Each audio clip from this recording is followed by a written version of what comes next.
अगर मैं अपने आप को एक वेबसाइट से कंपेयर करूं, तो HTML मेरा स्केलेटन है, CSS मेरा स्किन है और जावास्क्रिप्ट मेरे मसल्स हैं। और आज के इस वीडियो में 9 important skin topics CSS topics discuss करने वाले हैं। Greetings and salutations fantastic human beings. My name is Tushar और चैनल का नाम है code and enjoy. And without any further delay, let's quickly get to the work. सबसे पहले डी ड्राइव में CSS 4 के नाम से एक फोल्डर बना के उसे VS कोड में ओपन कर लेते हैं।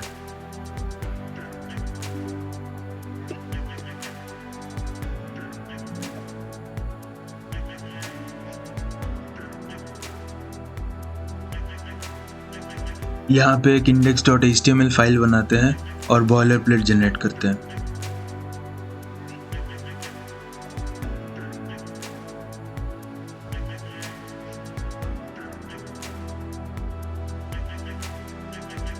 अब पेज के टाइटल को अपडेट करते हैं और कुछ कंटेंट ऐड करते हैं।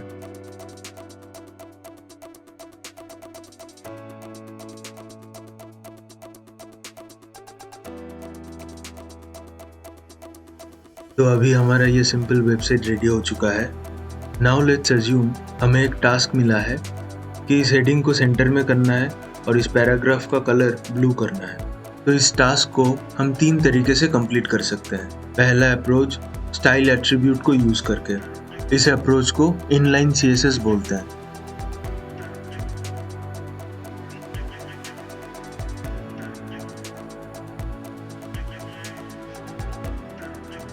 नेक्स्ट अप्रोच है इंटरनल CSS। इसमें स्टाइल एलिमेंट को यूज किया जाता है।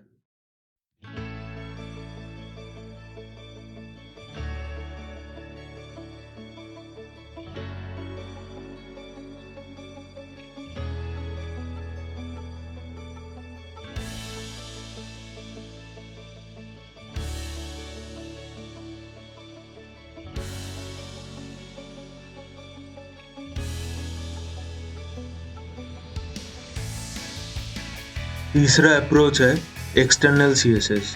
इसमें हमें एक एक्सटर्नल CSS फाइल को लिंक करना पड़ता है।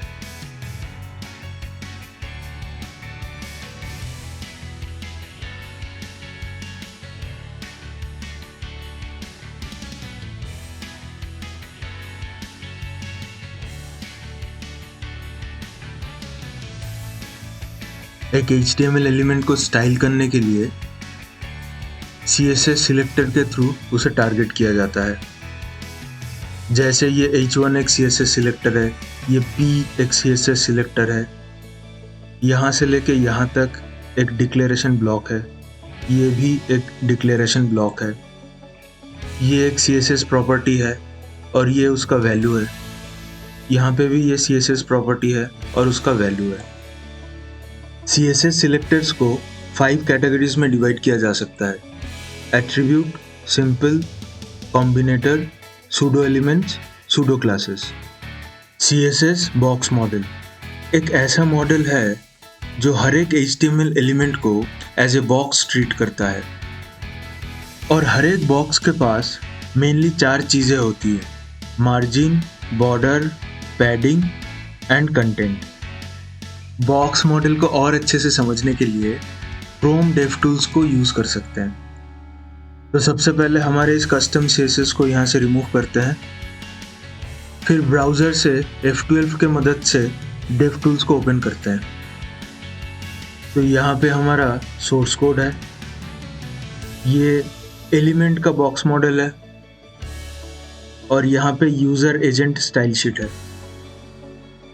जब कोई HTML एलिमेंट को सेपरेटली स्टाइल नहीं किया जाता, तब उस एलिमेंट के लिए ब्राउज़र इंजन ऑटोमेटिकली इस यूज़र एजेंट स्टाइल शीट को जनरेट कर देता है, जिसमें बेसिकली एलिमेंट का डिफ़ॉल्ट CSS वैल्यू इंक्लूडेड रहता है। लेकिन जब हम एक एलिमेंट में कस्टम स्टाइल को अप्लाई करते हैं, तो ये डिफ़ॉल्ट स्टाइल शीट इनएक्टिव हो जाता है। तो अभी एक एक करके हर एक एलिमेंट को गो थ्रू कर लेते हैं। डॉक टाइप HTML, इसका कोई CSS एंड बॉक्स मॉडल नहीं है। क्योंकि ये कोई HTML एलिमेंट नहीं है, ये बस एक डिक्लेरेशन है। नेक्स्ट रूट एलिमेंट और HTML एलिमेंट, जिसका डिफ़ॉल्ट डिस्प्ले वैल्यू है ब्लॉक। नेक्स्ट हेड एलिमेंट, और इसका डिस्प्ले वैल्यू नन है और इसीलिए ये ब्राउज़र पे विजिबल नहीं होता। नेक्स्ट बॉडी एलिमेंट, इसका डिस्प्ले है ब्लॉक और इसका मार्जिन है 8 पिक्सल, जो कि हमें बॉडी एलिमेंट के बॉक्स मॉडल पे भी दिखने को मिल रहा है। टॉप, राइट, बॉटम, लेफ्ट सारे मार्जिन्स 8 पिक्सल के हैं। नेक्स्ट H1 एलिमेंट, ये सारे H1 के डिफ़ॉल्ट CSS प्रॉपर्टीज़ हैं। Margin block start and margin block and, ये दोनों मार्जिन टॉप और मार्जिन बॉटम के इक्विवेलेंट है। फिर उसके बाद पैराग्राफ एलिमेंट, इस एलिमेंट में भी सिर्फ टॉप और बॉटम में मार्जिन को अप्लाई किया गया है। ये कमेंट एलिमेंट है, इसलिए इसमें कोई CSS या बॉक्स मॉडल नहीं है। और ये स्क्रिप्ट एलिमेंट है जिसका डिस्प्ले वैल्यू नन है। अब H1 एंड P एलिमेंट में हमारे कस्टम स्टाइल को अप्लाई करके देखते हैं कि DevTools में उसका क्या इफेक्ट हो रहा है।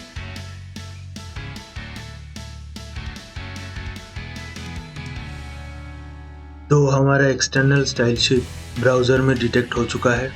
यहाँ पे CSS फाइल नेम डिस्प्ले हो रहा है। ये H1 डिक्लेरेशन ब्लॉक का स्टार्टिंग लाइन नंबर है। ये हमारा कस्टम स्टाइल रूल है। सिमिलरली P एलिमेंट में भी custom style rule CSS file name with starting line number of P declaration block display हो रहा है। ये P एलिमेंट का डिफ़ॉल्ट बॉक्स मॉडल है, जिसमें बस टॉप एंड बॉटम मार्जिन है 16 पिक्सल का।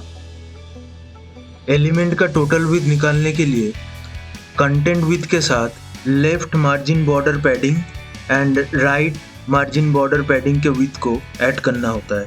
सिमिलरली एलिमेंट के टोटल हाइट को निकालने के लिए कंटेंट हाइट के साथ top margin border padding and bottom margin border padding के विड्थ को ऐड करना होता है। और इस बॉक्स मॉडल के साथ हमारा P एलिमेंट ब्राउज़र में कुछ इस तरह से रेंडर हो रहा है। अब अगर हम हमारे CSS फाइल में P एलिमेंट का कुछ different margin border padding add कर दे, तो ये बॉक्स मॉडल भी उसी हिसाब से मॉडिफाई हो जाएगा एंड ऑब्वियसली वेब पेज पे भी P एलिमेंट डिफरेंटली डिस्प्ले होगा।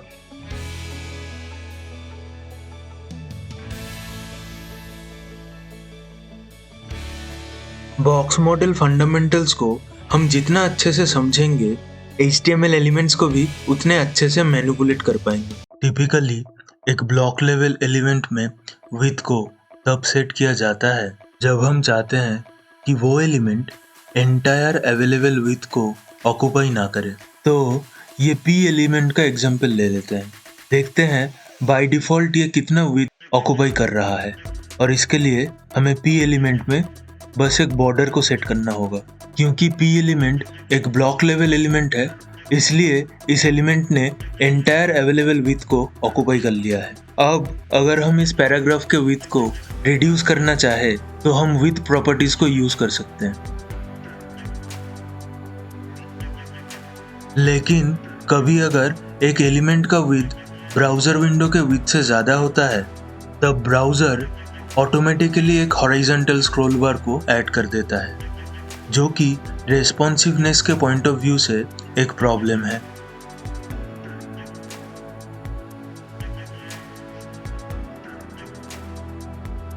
और इस प्रॉब्लम को सॉल्व करने के लिए मैक्स विड्थ को यूज़ किया जाता है।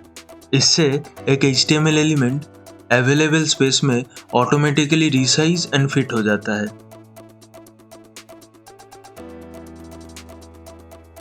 एक वेब पेज में रिक्वायरमेंट के हिसाब से HTML एलिमेंट्स को लेआउट करने के लिए CSS पोजीशन प्रॉपर्टीज को अच्छे से समझना बहुत ज़रूरी है। Static, relative, fixed, absolute, sticky, ये 5 अलग अलग पोजीशन प्रॉपर्टी के वैल्यूज़ हैं। सारे HTML एलिमेंट्स के डिफ़ॉल्ट पोजीशन वैल्यू है static. Top, right, bottom, left, इन प्रॉपर्टीज़ को यूज़ करके एक वेब पेज में एक एलिमेंट का फाइनल लोकेशन को कंट्रोल किया जा सकता है। स्टैटिक पोजीशन वाले एलिमेंट्स को नॉन पोजीशनड एलिमेंट्स भी कहा जाता है, लेकिन स्टैटिकली पोजीशनड एलिमेंट्स के ऊपर top, right, bottom, left, Z index इन प्रॉपर्टीज का कोई इफेक्ट नहीं होता।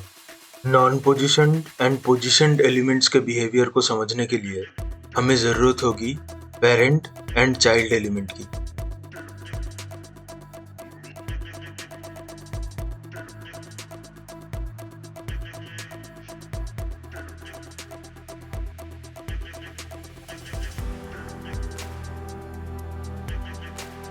पहले पैराग्राफ के मैक्स विड्थ को रिड्यूस कर लेते हैं।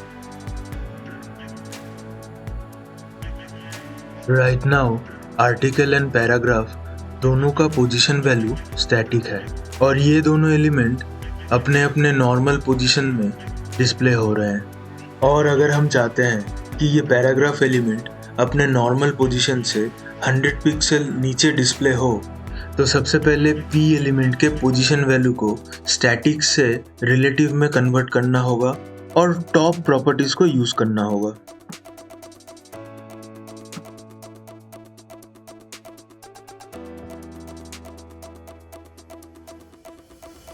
अब यही same task margin top properties को यूज करके भी हम अकम्प्लिश कर सकते हैं, लेकिन उस केस में पेरेंट एलिमेंट का हाइट इंक्रीज हो जाएगा।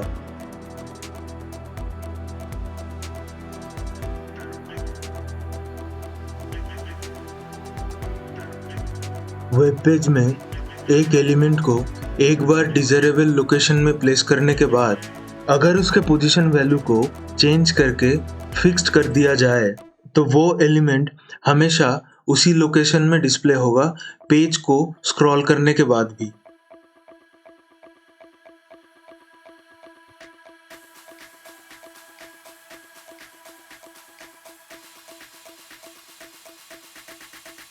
Next, absolute element.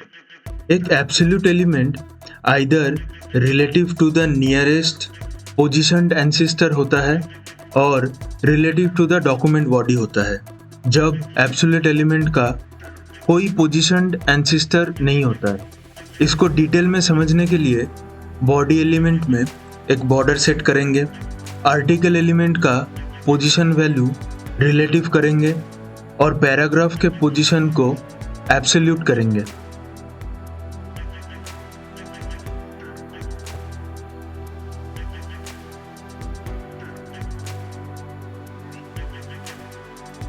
अब ये आर्टिकल एलिमेंट एक नॉन पोजीशनड एलिमेंट से पोजीशनड एलिमेंट में कन्वर्ट हो चुका है, क्योंकि अभी इसका पोजीशन वैल्यू है रिलेटिव। ऑल्सो ये आर्टिकल एलिमेंट P एलिमेंट का नियरेस्ट पोजीशनड एंसेस्टर है और ये P एलिमेंट जो कि एक एब्सोल्यूट एलिमेंट है, आर्टिकल एलिमेंट से 100 पिक्सल नीचे डिस्प्ले हो रहा है। अगर हम इस आर्टिकल एलिमेंट के पोजीशन वैल्यू को हटा दें तो ये दोबारा एक नॉन पोजीशनड एलिमेंट बन जाएगा and then P element body element से 100 पिक्सल नीचे डिस्प्ले होगा, क्योंकि अब P एलिमेंट का कोई भी नियरेस्ट पोजीशनड एंसेस्टर नहीं है। एक स्टिकी एलिमेंट ब्राउज़र विंडो में जैसे ही एक प्री डिटरमाइंड लोकेशन को हिट करता है तब वो एलिमेंट उसी लोकेशन में फिक्स्ड हो जाता है और जब तक उस प्री डिटरमाइंड लोकेशन को हिट नहीं करता है तब तक एक रिलेटिवली पोजीशनड एलिमेंट की तरह बिहेव करता है।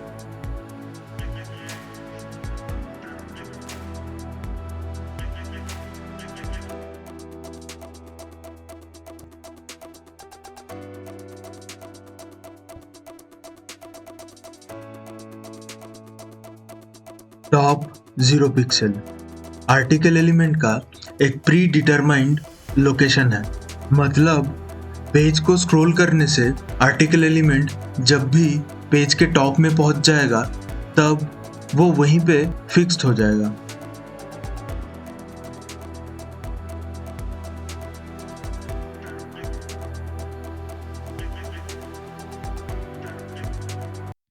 एक वेब पेज में मल्टीपल पोजीशनड एलिमेंट्स कभी-कभी एक दूसरे के ऊपर ओवरलैप कर सकता है।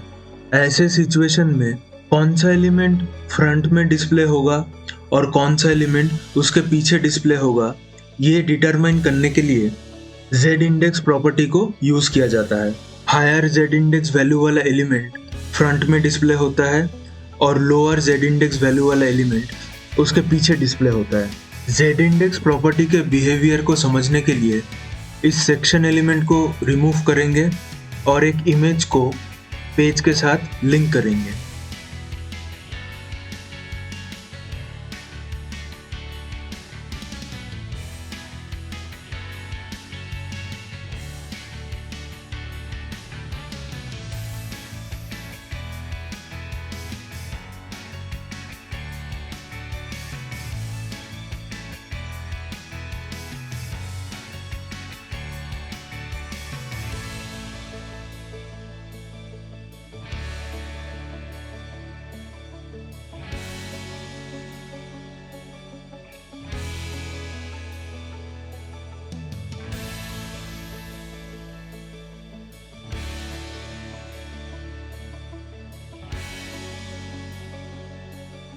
And to keep things simple, article और पी एलिमेंट्स को फिर से नॉन पोजिशन्ड एलिमेंट्स में कन्वर्ट कर लेंगे।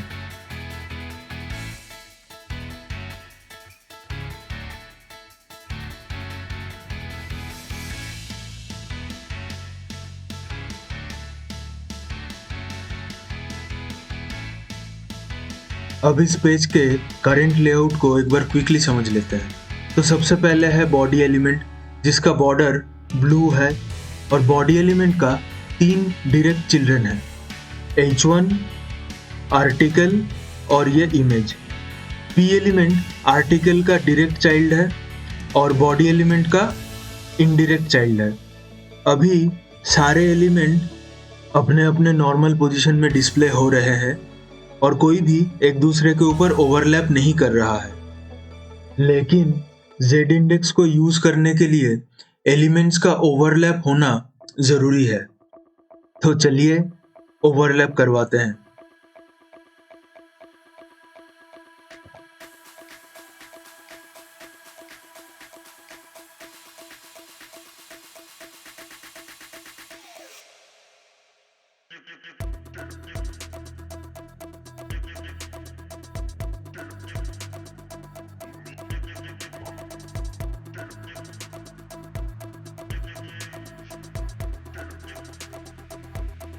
अगर without Z index elements overlap कर रहे हैं तो जो डॉक्यूमेंट का लास्ट एलिमेंट है वो फ्रंट में डिस्प्ले होगा। अभी ये इमेज एक पोजीशन्ड एलिमेंट बन चुका है और ओवरलैपिंग सिचुएशन में बाकी एलिमेंट्स इसके पीछे डिस्प्ले हो रहे हैं। अगर हमें इस इमेज को बाकी एलिमेंट्स के पीछे भेजना है तो हम जेड इंडेक्स का नेगेटिव वैल्यू यूज कर सकते हैं।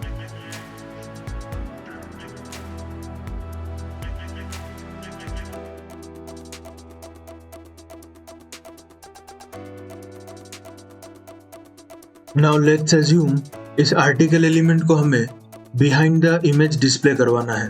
तो उसके लिए हमें आर्टिकल एलिमेंट को पहले एक पोजीशन्ड एलिमेंट में कन्वर्ट करना होगा, फिर एक जेड इंडेक्स वैल्यू सेट करना होगा जिसका वैल्यू इमेज के जेड इंडेक्स वैल्यू से लोअर हो।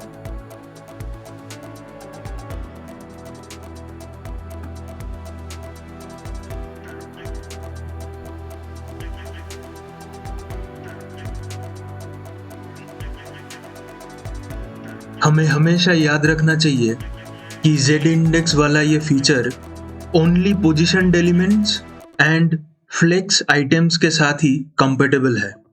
फॉर एग्जाम्पल, अगर आर्टिकल एलिमेंट से इस पोजीशन वैल्यू को रिमूव कर दिया जाए तो ये आर्टिकल एलिमेंट एक नॉन पोजीशन्ड एलिमेंट बन जाएगा और उसके ऊपर जेड इंडेक्स का कोई इफेक्ट नहीं होगा।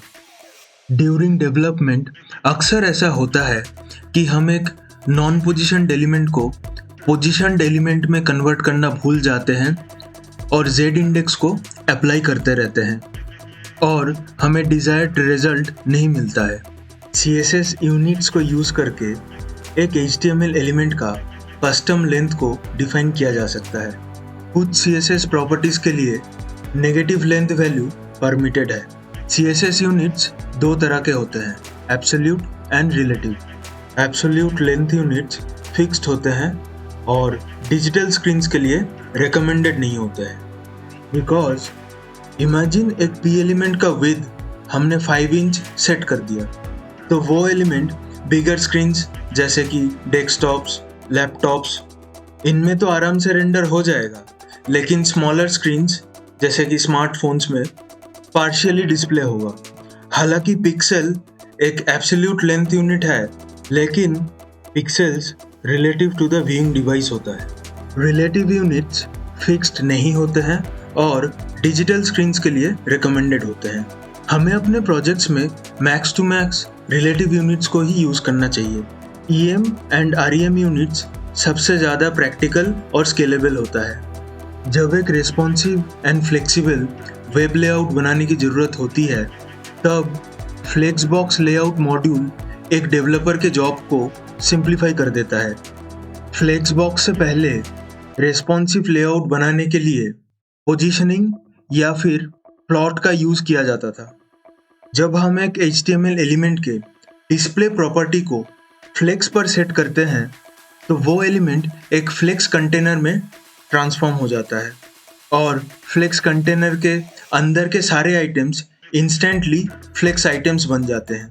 वेरियस फ्लेक्स प्रॉपर्टीज और उनके यूजेज को इस सिंगल पिक्चर में गो थ्रू किया जा सकता है, लेकिन इस वीडियो में हम each and every flex property को एक्सप्लेन नहीं करेंगे। But I would certainly like to show you how the layout changes when the flex module is not used, और इसके लिए एक लाइव प्रोजेक्ट को यूज़ करेंगे जो कि मैंने फ्लेक्सबॉक्स और ग्रिड को यूज़ करके बिल्ड किया था। इस प्रोजेक्ट का URL है testgrid.netlify.app और ये एक टिपिकल यूज़र टेस्टिमोनियल पेज है। अब F12 से मैं DevTools को ओपन कर लूँगा, फिर यहाँ से यूज़र का हेडर एलिमेंट में नेविगेट कर लेंगे।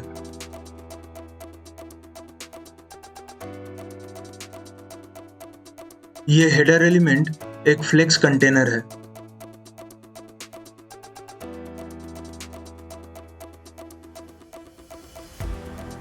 क्योंकि हेडर एलिमेंट का डिस्प्ले वैल्यू फ्लेक्स पर सेट किया हुआ है और ये same header element web page पर कुछ इस तरीके से डिस्प्ले हो रहा है।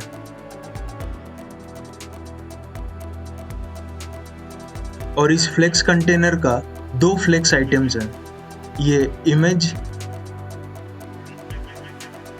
और ये पैराग्राफ।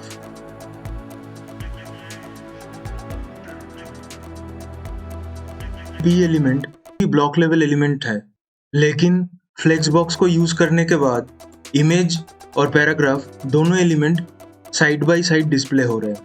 और इस हेडर एलिमेंट का डिस्प्ले प्रॉपर्टी हम इस कस्टम स्टाइल शीट में भी देख सकते हैं।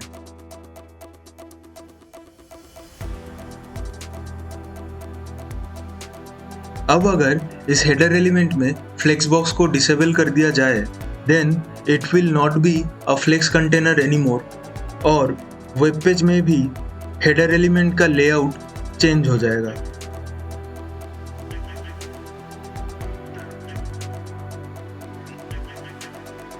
एंड फ्लेक्सबॉक्स को दोबारा से इनेबल कर देंगे तो things will go back to normal.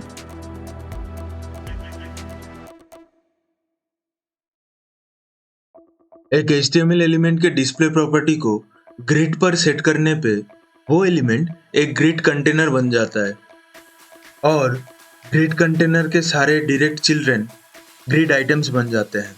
Flexbox 1 dimensional design मतलब आइदर अ रो और एक कॉलम को डिज़ाइन करने के लिए यूज़ किया जाता है, जबकि ग्रिड 2 डायमेंशनल डिज़ाइनिंग मतलब रोज एंड कॉलम्स को एक साथ डिज़ाइन करने के लिए यूज़ किया जाता है। इस पिक्चर में डिफरेंट ग्रिड प्रॉपर्टीज़ को एक्सप्लोर किया जा सकता है। CSS ग्रिड के यूजेज को समझने के लिए इस पेज के लेआउट को एक बार विजुअली एनालाइज कर लेते हैं। ये इस पेज का डेस्कटॉप व्यू है। ये हमारा मेन एलिमेंट भी है और एक ग्रिड कंटेनर भी है। इस ग्रिड कंटेनर का 5 ग्रिड आइटम्स है।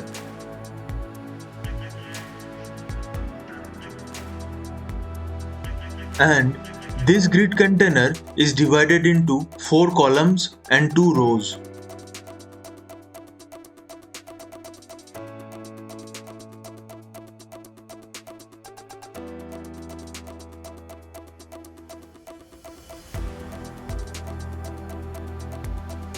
अब इस ग्रिड कंटेनर के CSS रूल्स को भी एक बार समझ लेते हैं।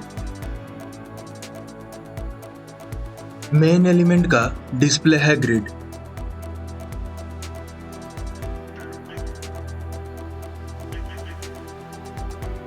and it has 4 columns and 2 rows. हर एक कॉलम का विड्थ है 18 व्यूपोर्ट विड्थ, जो कि एक रिलेटिव CSS यूनिट है, और रोज का है ऑटो। यहाँ पे कॉलम गैप को और यहाँ पे रो गैप को डिफाइन किया गया है, और ग्रिड टेम्पलेट एरियाज में ग्रिड आइटम्स के लेआउट डिफाइंड है।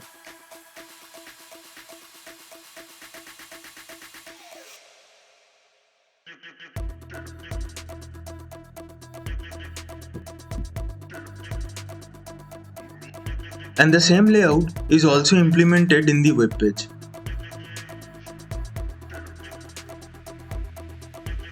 ये सारे स्टाइल रूल्स सिर्फ डेस्कटॉप व्यू के लिए एप्लीकेबल है। इस तरह के लेआउट को विदाउट CSS ग्रिड अचीव करना एक बहुत ही पेनफुल टास्क होगा। Fewer lines of code, faster development, smaller file size, easier to modify web layout, ये कुछ CSS ग्रिड्स के बेनिफिट्स हैं। मीडिया क्वेरी एक पॉपुलर वेब डेवलपमेंट टेक्निक है, जो कि डिफरेंट साइज के स्क्रीन्स एंड डिवाइसेस के लिए कस्टम स्टाइल शीट डिलीवर करता है।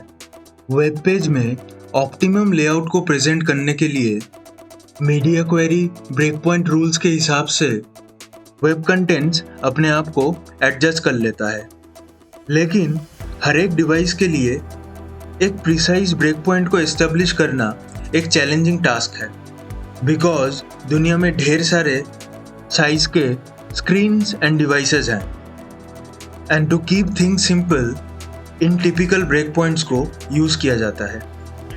इस प्रोजेक्ट में भी एक सिंपल मीडिया क्वेरी को यूज़ किया गया है, जिससे 600 पिक्सल्स एंड स्मॉलर स्क्रीन्स में वेब पेज का लेआउट चेंज हो जाएगा। मतलब मोबाइल व्यू में लेआउट 1 कॉलम एंड 5 रोज में होगा,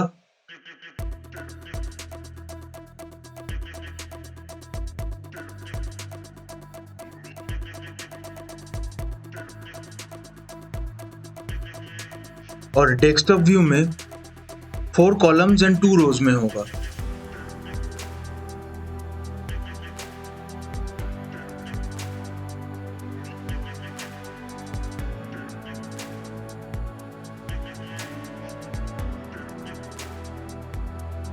Congrats and well done on completing this video.